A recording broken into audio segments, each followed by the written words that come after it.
Yay!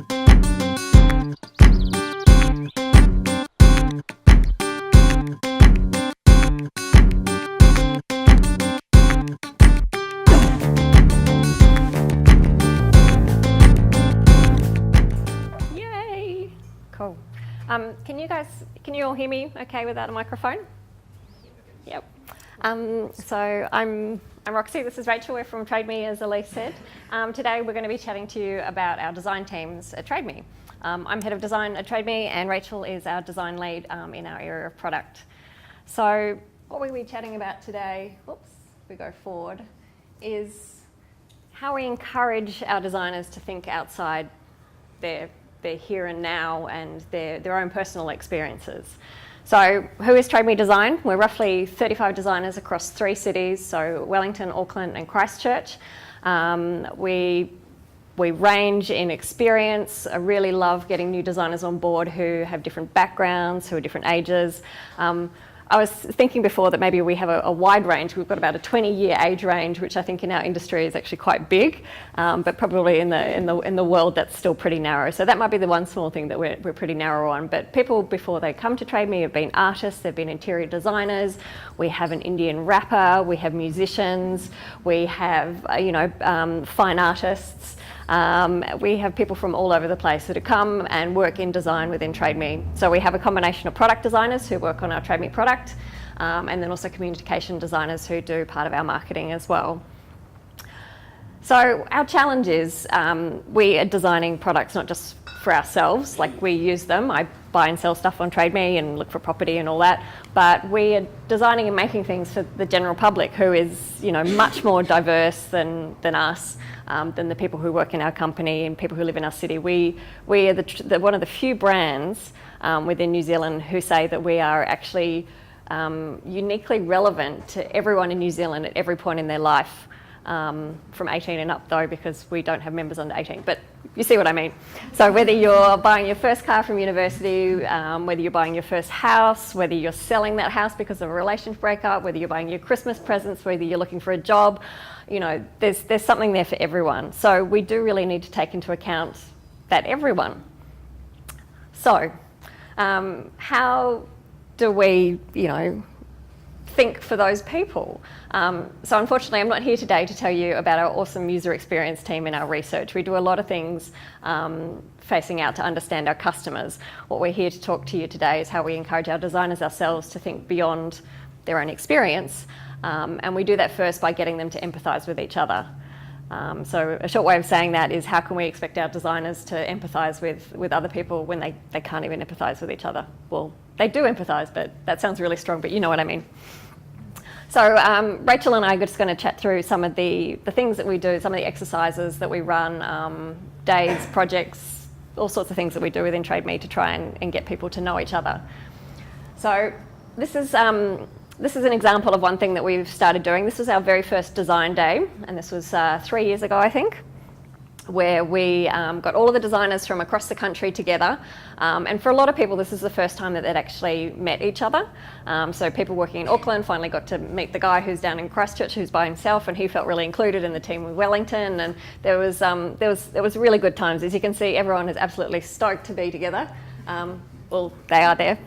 What we did is we made a whole day of getting together. We went out to a print workshop in the hut, and we had a list of our design principles. And so we thought it's not just going to be all social drinks. We need to get a little bit of work in this as well. So what we asked our teams to do was to take one of our design principles and to create a conceptual artwork with a printing press. And we split people up into groups and very intentionally paired people who were from different backgrounds, from different offices, you name it. We would just mix them up together to get them working together. And that was really fun. We came up with some really cool artworks. In the evening, we then went back to the library where we did do some drinking and chatting, but we also did some Pecha Kucha presentations, which I don't know if any of you have seen those before. It's a series of 20 slides, 20 seconds each, and the theme that people had to present on was their personal creativity. Another really fantastic example for people to talk about, how an illustrator sourced her inspiration, how a singer filmed his video clip. I talked about my love for Instagram. So there were some very personal things there that came out. I'm afraid I don't have any photos, hence the generic photo there. Oh, and we didn't have a lot of time, so they were mini Kuchas, not Pecha Kuchas. But that was good fun. The second design day, at that time we were going through our work in rebranding TradeMe, changing old Kev to lovely shiny new Kev, Kevin the Kiwi in our logo. And so we asked people to focus on what their personal brand was. And so what we did is ask people to bring out, talk about the benefits and the attributes of their personal brand, who they are, and we also asked them to bring along some items that were really, really personal to them. This is Alistair, who is one of our design leads up in Auckland, and he told us a really lovely story about, so he was born hearing impaired, and as he was growing up in rural New South Wales in Australia, they didn't have a lot of money, but he had this constant supply of batteries from the National Health for his hearing aid. So he had all these great little batteries, I'm sure you remember them, and they happened to be exactly the same size to go in Game & Watches. Maybe you remember those as well. And so his uncle gifted him this Game & Watch, and he just kept playing it because he just had this endless supply. And that was a really personal and unique story that made us realise that we are all human, and that, hey, if I have something that I want to share with Alistair, he might be open to it because he's human like me. He's not just that design lead up in Auckland. Here's some examples of some of the other ones that we did, and looking back through the photos, trying to collect some images for today.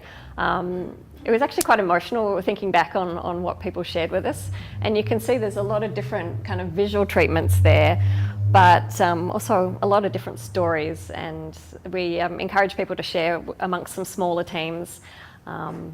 And that's one thing that we found that was really important. Sharing in a big group is really quite different. I know that might seem really obvious, but the size of the group is really, really interesting. So I know that we're talking about a big team, 35 people, but I think there are some things here that you can quite easily bring to smaller teams, not just design teams, but any business teams as well. The most recent one that we did was actually here in the Biz Dojo, and this was around sharing, coming up with an idea for a problem shared. So we had teams of 6 with 3 pairs, and we got people to pair up and find out a little bit about each other, but then find out a problem that they shared. So this is an example. This is a little worksheet that we did. So what's the problem that you have? Not enough time in the evening. How does it affect you? How does it make you feel? Getting into those really nice user experience, emotional cues there. What does it stop you doing? And what result would you prefer? So we had our teams break up and come up with an idea for an app that they could do to help the fellow person's problem. And because it was a shared experience, they worked through it together. First one pair came up with a problem, gave it to another pair to solve, and then they presented back to the group. So we found that pairing is a really important kind of a nice dynamic with people. And this is the sort of things that we came up with. It's pretty lo-fi. We intentionally stayed away from the computer. We just wanted people really to focus on the ideas and to feel comfortable. Came up with some really neat ideas. This is about your golden hour based on goals. See what they did there? We had some other great ones on how to tailor clothes that you bought off the internet, how to organise time when you're visiting family overseas. You've got a lot of people who want to see you all at once. But I think my favourite would have to be how to rescue your family from the zombie apocalypse while still getting coffee for everyone. So they're real world problems right there. And now I'll hand over to Rachel. Thanks, Roxy. So once a month, all 35 designers get together for a 1-hour meeting. And we call this the Design Guild meeting. And this is a chance for people to share some work in progress. So, like for example, this one here. This was Ant sharing our new photo grade filter that we apply to comms images. Or it might be people from other parts of the business sharing some stuff that could be of interest to designers, like how to use our Google Analytics setup. This is also a time, though, for people to share stuff that they've done outside of work. So the one in the top left was Christian sharing his output from a 48-hour game competition where they have to design and build a game. And this one in the bottom left is some of Rich's artwork. He's a fine artist outside of work. But one of the really cool things about the monthly guild meetings is that each month, a different designer gets the chance to actually run the session. So they get to bring their own flavour to it. This often takes the form of people bringing guest speakers or connections that they have around the industry. And one month we had Rob brought in the people from Parrot Dog to talk about how they'd structured their marketing, how they'd designed their labels. And it came complete with a beer tasting, so it was it was a good month. And these sessions, it's an hour long, but it absolutely flies by. There's so much discussion and connections that are born out of these meetings. It's a real proof, I think, that these meetings are so good and so valuable to people because everyone turns up every month and everyone sparks discussions, and we have to cut those discussions short to have later, for, outside of the meeting. So they're really successful at building up meetings. But one of the things about being a designer at Trade Meet is that you can go through ebbs and flows of creativity in your work. You might have a peak of really creative problem solving, but then you might go through a phase of sort of maintenance or optimization to your product. And what we wanted to do was build in a regular event for creative outlet or creative thinking, get those creative connections in your brain exercised and practiced. So we started these monthly layer tennis matches. Now, does anyone know layer tennis? Has anyone played it? Okay, so it's where you've got 2 or more participants and you have a Photoshop file, and then I get 15 minutes with the Photoshop file, and then I send it over to the other person who also gets 15 minutes with the Photoshop file, sends it back, and each time we're building upon each other's work. And there's a set period of time, and there's also commentary for the match going on in the Slack channel at the same time. So everyone across the business can sort of feel part of the game. And this is the one challenge with this one is getting the time outside of work time to do this, and so sometimes we've had people who say, love to do it, but I can't do it because this month is really busy. But it's such a good, fun game. There's no point to it other than having a bit of fun, and we try and match people up with people from different departments or Auckland and Wellington designers. And then after the match, the Photoshop file is judged, very tongue-in-cheek, and the winner receives a gold pencil. So different designers at Trade Meet all have little gold pencils that they have on their desk. And yeah, it's just a sweet little fun thing. But all of these things that we've talked about so far have been primarily around connecting people, getting people beyond their own team, beyond their own setting and environment. But we started to see as design managers or design leads that we were missing opportunities where people could have been talking to each other about some of their actual current work. And that if we connected those people, then they would have been able to save time or work together, come up, get some of that pairing going with their actual day-to-day work. And so we have these weekly work in progress meetings. This is my team we like to have ours over coffee. And we just have a very quick, what are you working on right now? And we take some notes, and then we send it around to the other design teams. And then we just have a look through everyone's notes. Oh, hey, it makes sense for Sean to be talking to Rich about this, And so we just connect people up that way. So it's actually just a really brief, quick, but really effective meeting that we have every week. But because they are so quick and they tend to not be very visual, sometimes there'll be visuals, but it's not highly visual. Some teams accompany this with also design stand-ups within their team. Or sometimes with a neighbouring team, like if you're on the same floor, there might be 2 teams on one floor, and so they might share a stand-up. And so this is a time just for each different designer to just go around, have some time at someone's desk, looking at what you're working on right at that very moment. Very raw, really not polished, in no way a presentation. It is literally, this is what I'm working on right now. Complete with messy artboards, complete with whatever. And that helps to break down some of those barriers. It's like there's no pride here, there's no ego. It's just literally, this is what I'm working on. There may be then some discussions that spin off of like, I'm struggling to solve this thing. Can anyone help me? Or, someone else might be looking at that and going, hey, I'm doing something quite similar. So I'm going to try out your solution on my thing and see if that works.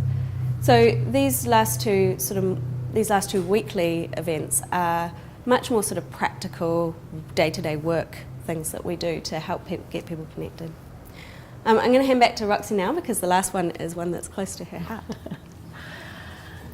So we talked about the scale of sharing, and there's a lot of goodness in designers actually helping each out with problems. But for me, as looking at the consistency of design across TradeMe, people seeing what other people are working on, picking out inconsistencies and problems and challenges, and trying to create a more cohesive experience over 35 designers and 550 people in TradeMe altogether is really quite a challenge. So what we're hoping to do is to sort of spark those conversations that we have in our smaller teams, but on a larger scale. So what I've always hoped to do, and sort of my intention is this building this empathy and rapport amongst individual designers will then help them feel more comfortable to be sharing their work in progress work, similar to what we were just seeing there, in a much wider fashion. So this is a preview of our Slack channel, so our instant messaging system that we have. We have a channel just for design. There are other people from across the business that can view what we're seeing there. But I've always been really keen on this idea of this thing called the daily drop. And what it is that designers take it in turn, that they put up what they're working on, on that day, and just so other people can see what they're working on. This is something I've been really keen on, and I've pushed it and pushed it and pushed it. And looking back to try and find examples of it, people are just not keen on it. And I don't know whether I need to put it in a different system or give it a sexier name. I thought Daily Drop was pretty cool. But I've just come to the conclusion that as much as rapport as we build between individual designers, there's something about sticking your artwork up there for 30 other people just to look at and critique. And when you're instant messaging, all the tones, you can put emoticons in and stuff like that to try and get the tone of your conversation, but it is really quite different. So this is something I'm always struggling in, is taking this goodness that we're developing at a smaller, one-on-one or team level and kind of bringing that across the guild. We do some stuff. So we've had celebrations on, we've had a new payment product called Ping launch recently. So it's we put that up and go, hey, shout out to Matt who's been working on that. Lots of shout outs and welcomes and sharing links. But for me, that next step is getting people comfortable to share a little bit more work in progress. So if you have any ideas, please come up to me afterwards, because I'm going to think we have to give up on this one, unfortunately. But anyway, that's the end of us talking for the moment. What we're going to do is something a little bit different. Now it's your turn. So you'll notice that just by your seat there's a postcard and a pen. So you need to pick those up. And what we'd like you to do is pair it with someone near you. So preferably someone that you don't know, you haven't met before. So that might mean that you work with someone behind you or in front of you.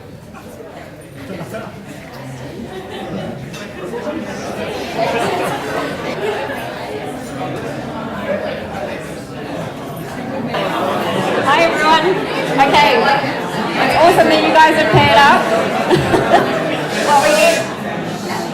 What we need now is for you to find something that you have in common. You might have read that already, which is awesome.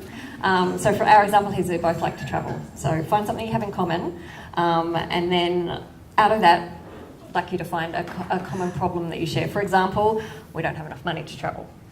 So we're going to give you 5 minutes to do that, and then we'll come back with the exercise. So start now.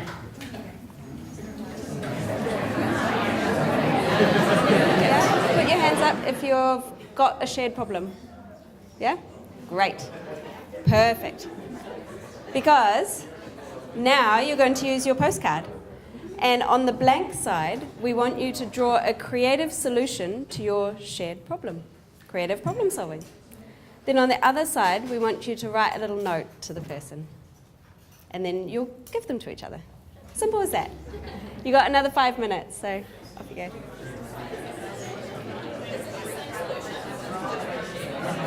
It's up to you.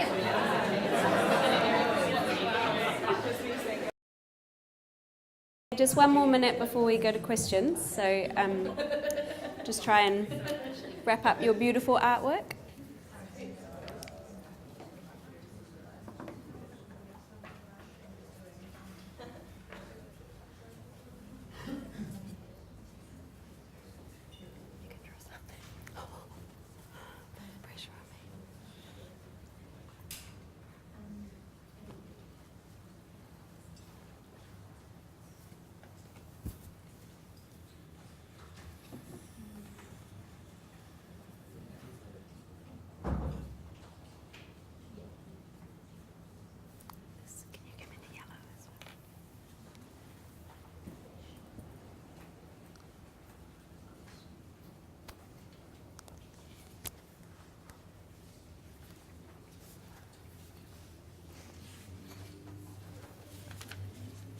Everyone's very quiet. Yeah.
It wasn't me that time.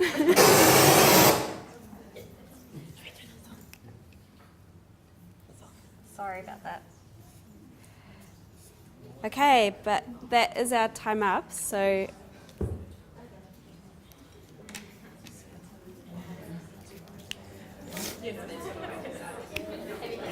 just make sure you swap postcards and then we'll take some questions.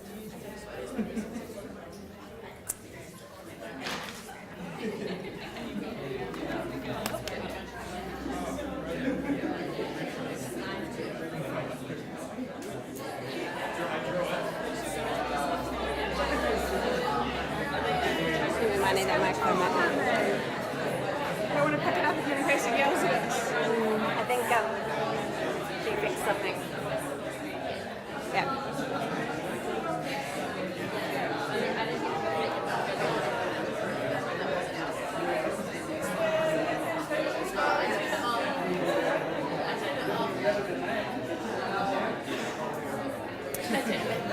Okay, and we've got T-shirts for the first question and the best question. Yep, and there's all sorts of, we've got your choice of colour, like this one, and there's men's T-shirts and there's ladies' T-shirts. It's up to you. So one for the first question and one for the best question. Who's got a question? Ask now. Sheet. I had a question. I don't know what you called it, but the daily or weekly times when someone would come over to the other person's workspace and then have a look at that. Just about the mechanics of that. Does everybody come over? How do you work with that? And, yeah. It's within a single team, which is much smaller. So there might be like 5. So everybody crowds around the people, workspace. 5 to 5 8. minutes. Yeah, and then we just stand around. Yeah. See us later for your t-shirt.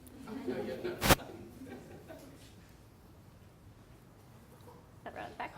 Regarding all the cool design day things that you do, how much pressure do you have from people above you perhaps develop a design team to make those produce visible results as opposed to something where you might be like, oh, it's just great to get our creative juices flowing, and perhaps someone above you is like, well, it's on our dollar. Yeah, that's a really good point. So we usually team our design days up with other all-company events. So we have all-company meetings twice a year, and so we make sure that design day is on the day before. So from a budget point of view, that's all rolled into those expenses, and there's an expectation around that time that different teams will be getting together. So we have business teams getting together, so property from Auckland and property from Wellington get together, but at the same time we have disciplines, so all the designers get together, all the devs get together and that sort of thing. So there's actually, we're quite lucky, and there's an expectation built in there already for that sort of thing. And we usually, the way I try and explain it to people, it is very much about that empathy and building those relationships for good, consistent design outcomes, and the drinks and the good times are the icing on the cake on the side. Yeah. Yep, okay. I heard from a friend at TradeMe, you work in smaller groups called squads, right? I just wanted, the question was, how do you incorporate the design side of things into the rest of the organisation using these squad meetings, I guess? So a squad is a working unit, a multidisciplinary working unit. So there's usually 2 developers, a tester, a BA sometimes, and a designer. So it's roughly a team of 5-7 people, and that's who you work with on a really day-to-day basis. So those are the people you're working with most closely, and that's why we want to really connect the designers so much, because otherwise you're one designer working with one squad, sometimes 2 squads, and you're by yourself. And so that's why we're trying to bridge these connections between designers and different squads. What was the rest of your question? You had something. The design aspect of it. So how do they go back to the wider organisation once you've gone from specifically design into the rest of the organisation? How does that normally taken? Yeah, I think that the culture at TradeMe is really positive in that way already.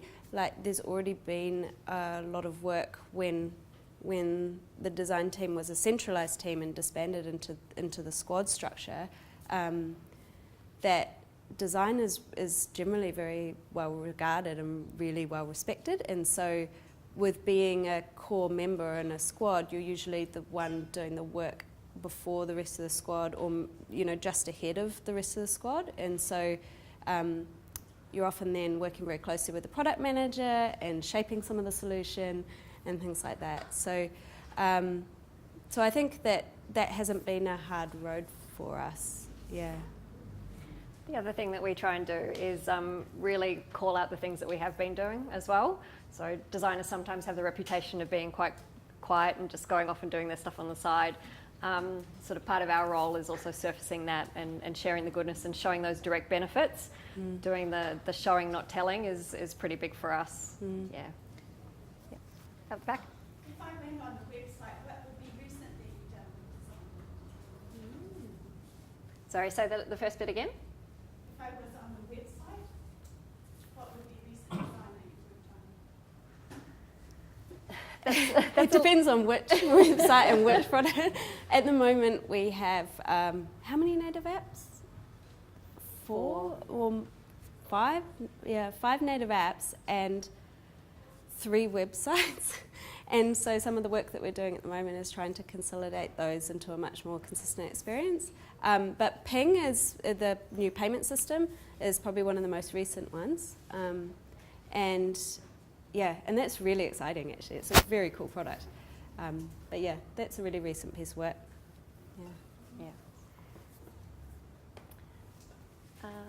This lady just here. You talked a lot about building empathy for your team, your other team members. Could you tell me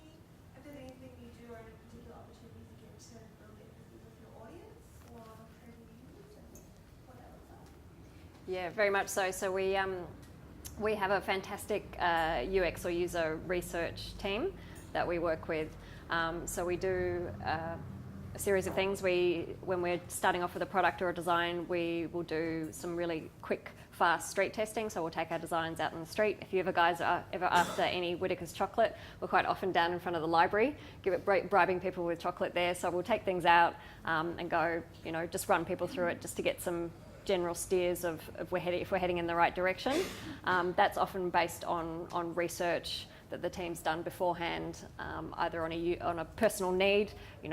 Motors dealers need to do X, Y, and Z. They've been asking for this, or we've had feedback from CS, our corporate support, on something here is not working great. And then we also do more intensive one-on-one user testing where we will recruit our members to come into the office for an hour and we'll run them through a scenario, again, on some new ideas or designs that we have, and we'll build off that. The best way for us to test things, though, is to actually put it out on the site.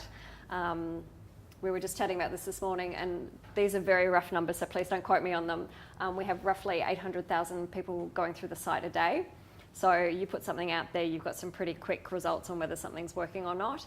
And we've also got some very vocal message boards as well, which, yeah, I wouldn't go there. But it's some pretty interesting stuff, yeah. The latest responsive website that we're building at the moment, called Preview, we also have an option there for people to give feedback, and a lot of the development and iteration of Preview has come off that direct feedback as well. Yeah. Can we have a big round of applause, please?